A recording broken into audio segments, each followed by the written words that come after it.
Avant de commencer à remplir et fermer les fûts, il est important que vous preniez les éléments suivants en compte.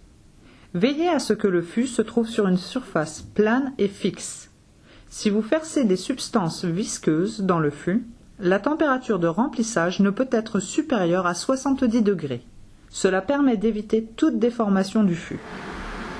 Si vous souhaitez déplacer le fût ouvert une fois rempli, veillez également à ce que la surface soit plane et lisse.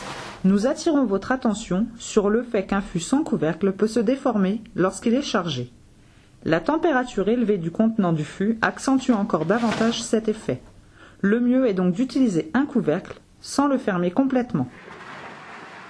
Vous devez attendre que le contenant ait refroidi, 30 degrés maximum, avant de fermer le fût. Vous devez également veiller à ce que le bord supérieur soit propre. Fixez le fût pendant que vous fermez le couvercle pour éviter tout déplacement. Curtec peut vous fournir un lid locker. Vous pouvez cependant également utiliser un simple tapis en caoutchouc ou l'outil de votre choix. Posez le couvercle sur le fût et tournez-le dans le sens inverse des aiguilles d'une montre, jusqu'à ce que vous atteigniez le début du filetage. Tournez ensuite le couvercle dans le sens des aiguilles d'une montre jusqu'à ce qu'il soit serré.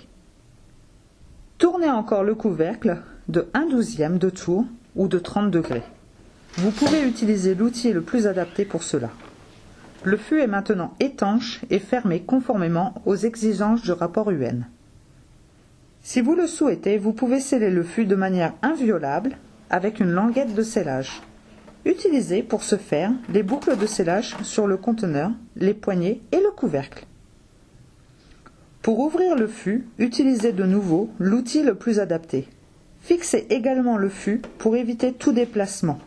Retirez l'équipement de scellage si nécessaire et tournez le couvercle dans le sens inverse des aiguilles d'une montre jusqu'à ce que vous puissiez le dévisser à la main.